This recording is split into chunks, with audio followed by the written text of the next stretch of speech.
Hello there, स्वागत है आपका हमारे channel the Super Hero Cops में। तो एमसीयू हिस्ट्री के पार्ट 1 में हमने देखा कि यूनिवर्स कैसे बना, कैसे वकांडा बना, पहला सोर्सरर सुप्रीम कौन था और कैसे क्री एम्पायर ने इनडायरेक्टली हाइड्रा को जन्म दिया। तो एमसीयू हिस्ट्री के सेकंड पार्ट में कई सारे बड़े बड़े कैरेक्टर्स की जर्नी शुरू होती है। तो आज का वीडियो होगा एमसीयू हिस्ट्री का पार्ट 2 और इस सीरीज में हमने एमसीयू मूवीज और एमसीयू टीवी शोज की डिटेल्स इंक्लूड की हैं, क्योंकि ये कंफर्म्ड है कि ये टीवी शोज मेन यूनिवर्स में प्लेस लेते हैं। और शुरू होने से पहले अगर आपने हमें सब्सक्राइब नहीं किया है तो कर लें, क्योंकि हम ऐसे ही एंटरटेनिंग वीडियोस रेगुलरली बनाते रहते हैं। So let's begin. Dark elves को हराने के कुछ सालों बाद एसगार्ड के राजा बॉर की डेथ हो जाती है और उसका बेटा ओडिन नया राजा बनता है। ओडिन शादी करता है फ्रीगा से, जो एक जादूगरनी थी। उनकी एक बेटी होती है जिसको वो नाम देते हैं हेला। हेला बड़ी होकर एक पावरफुल वॉरियर बनती है। ओडिन नेडिवेल रैम के ड्रॉर्स से हेला के लिए एक वेपन बनाता है। ये वेपन था म्योनिर। इन वेपन्स के बदले एसगार्ड नेडिवेलर को अपनी प्रोटेक्शन देता है। फिर ओडिन और हेला मिलकर सभी रेल्म्स कॉन्कर करने जाते हैं। वो कई जगह तबाह करते हैं। एसगार्ड का एम्पायर और भी बढ़ता गया और वो एक के बाद एक रेल्म्स कॉन्कर करते गए। और इस कॉन्क्वेस्ट के ट्रेजर की वजह से एसगार्ड इतना वेल्दी था। वो ये चीज़ कई सालों तक करते हैं, पर ओडिन रियलाइज करता है कि ये चीज़ गलत है और उसे 9 रेल्म्स में पीस लाना होगा। पर हेला उसकी बात नहीं मानती, तो ओडिन उसे हराकर नेफलहेम रेल्म में कैद कर देता है। ओडिन हेला के एग्जिस्टेंस के सारे सबूत पूरी हिस्ट्री में से निकाल देता है। कुछ समय बाद हेला अपने रेल्म से निकलने की कोशिश करती है, पर ओडिन सभी वाल्करीज को उसे रोकने के लिए भेजता है। वाल्करीज एसगार्ड की पावरफुल फीमेल वॉरियर्स की एक टीम है और वो फिर से उस रेल्म में कैद हो जाती है, पर सारी वाल्करीज मर जाती हैं। पर एक वाल्करी बचकर सकार नाम की जगह पर चली जाती है। अर्थ पर कनलन नाम की जगह पर कुछ लोगों ने ची की पावर को कंट्रोल करना सीखा और उन्होंने अपना एक वॉरियर्स का ग्रुप बनाया। इस ग्रुप का नाम था order of the crane mother और इस ग्रुप ने एक लीडर चुना जो बनता है आयरन फिस्ट। ये भी ब्लैक पैंथर या सोर्सरर सुप्रीम की तरह एक टाइटल है जो पास डाउन किया जा सकता है, पर वो लोग ची की पावर हीलिंग के लिए यूज कर रहे थे। पर इस ग्रुप के 5 लोग ऐसे थे जिन्हें ही पावर इमॉर्टैलिटी के लिए इस्तेमाल करनी थी, तो वो ग्रुप इन 5 को निकाल देते हैं और ये 5 लोग अपनी नई टीम बनाते हैं जो थी द हैंड, और हर एक मेंबर एक फिंगर रिप्रेजेंट करता है।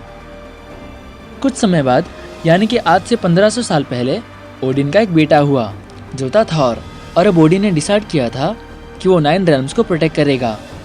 ज्यूटनहाइम का राजा लॉफी मिडगार्ड यानी कि अर्थ पर हमला करता है, पर ओडिन अर्थ को बचाता है। एसगार्डियन आर्मी और फ्रॉस्टजाइंट की आर्मी की बैटल नॉर्वे में होती है। ओडिन इस बैटल में अपनी एक आंख खो देता है, पर वो लोफी और उसकी आर्मी को हरा देता है और फिर से ज्यूटनहाइम में भेज देता है और उनकी पावर का source cascade of ancient winter को अपने साथ ले जाता है और अपने वॉल्ट में रखता है। और बैटलफील्ड में वॉर खत्म होने के बाद वो लोफी के बेटे को देखता है और उसे अडॉप्ट कर लेता है। इससे वो दोनों रेल्म के बीच में पीस मेंटेन करना चाहता था। ये बैटल हुई थी नॉर्वे में और वहाँ के कुछ लोग ये सब देखते हैं और एसगार्डियंस और ओडिन की पूजा करते हैं। ओडिन के पास कई सालों से टेजरेक्ट यानी कि स्पेस स्टोन था, पर वो उसे नॉर्वे के एक टेम्पल में छुपा देता है। ओडिन के दोनों बेटे बड़े होते हैं, एक बनता है the God of thunder Thor और दूसरा God of mischief Loki. Titan एक प्लैनेट था। टाइटन के लोग वेल्दी और सक्सेसफुल थे और इस प्लैनेट की पॉपुलेशन भी बहुत ज़्यादा थी। इस प्लैनेट के एक रहने वाले एलार्स को एक बेटा होता है जो था थेनोस। बड़ा होकर थेनोस टाइटन की सिचुएशन देखता है और वो प्रेडिक्ट करता है कि टाइटन और भी ओवर पॉपुलेट होगा और अपने आप ही ख़त्म हो जाएगा। इस प्रॉब्लम का वो एक सोल्यूशन भी बताता है और वो सोल्यूशन हमें पता है। वो प्लैनेट के आधे लोगों को मार देने कहता है। टाइटन के लोग उसे इसी वजह से प्लैनेट से निकाल देते हैं, पर थैनोस का प्रेडिक्शन सही था और कुछ सालों बाद टाइटन के लोग रिसोर्सेज कम होने की वजह से मर जाते हैं और सभी लोग एक्सटिंक्ट हो जाते हैं। तब थैनोस फाइनली अपनी आइडियोलॉजी सेट कर लेता है और सोचता है कि जिस तरह से उसके प्लैनेट ने इतना सहा, उस तरह से वो किसी और प्लैनेट को सहने नहीं देगा और वो आउटसाइडर्स और चितौरी आर्मी को कंट्रोल करता है और वो प्लैनेट पर जाकर वहाँ की हाफ पॉपुलेशन मिटा देता है। अपने हिसाब से वो एक हीरो था जो पूरे यूनिवर्स को बचा रहा था। वो सेंचुरी नाम की जगह पर अपना बेस बनाता है। ये जगह मीटियोर फील्ड के बीच में थी। वो कुछ प्लैनेट पर जाकर कुछ लोगों को अडॉप्ट भी करता है और उन्हें ट्रेन करता है। ये बने children of Thanos A black order. इसमें थे प्रॉक्सिमा मिडनाइट, कॉर्वस ग्लेव, कल ऑब्सिडियन और एबोनेमो, और उसका एक पर्सनल सर्वेंट भी था जिसका नाम था दी अदर।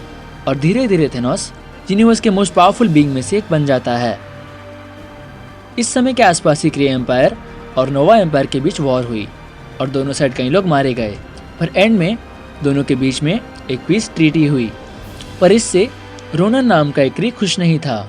उसके फादर, ग्रैंडफादर और एंसिस्टर कई सालों से ये लड़ाई लड़ते लड़ते मर गए, तो वो नोवा एम्पायर को माफ नहीं करने वाला था और वो नोवा एम्पायर को डिस्ट्रॉय करने के लिए पावरफुल वेपन्स और एलाइज की खोज में रहता है। आज से 800 साल पहले एसगार्ड का एक वॉरियर अर्थ पर आता है। उसके पास बर्जर्कर स्टाफ नाम का एक वेपन था।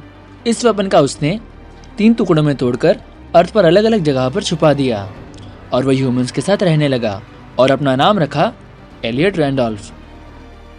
आज से करीब 700 साल पहले एंशिएंट वन का जन्म हुआ और वो बनी नई सोर्सरर सुप्रीम। उसने डार्क डायमेंशन की पावर्स को डिस्कवर किया और वो डोरमामू के कंट्रोल में आए बिना उस पावर को यूज कर सकती थी और इस वजह से वो 700 सालों तक जिंदा रह पाई। जो 5 लोग कनलन से निकल गए थे वो अब और भी पावरफुल हो चुके थे क्योंकि उन्होंने बड़ी बड़ी निंजास की आर्मी क्रिएट की थी। अपनी आर्मी के साथ वो पूरे एशिया में हर जगह कॉन्कर करने जाते हैं। एक बार वो लोग एक गांव में जाकर सभी लोगों को मार देते हैं। वहाँ एक लड़का जिसका नाम था चेस्ट, उसके माँ बाप मर चुके थे। वो द हैंड के कुछ लोगों को वहीं मार देता है।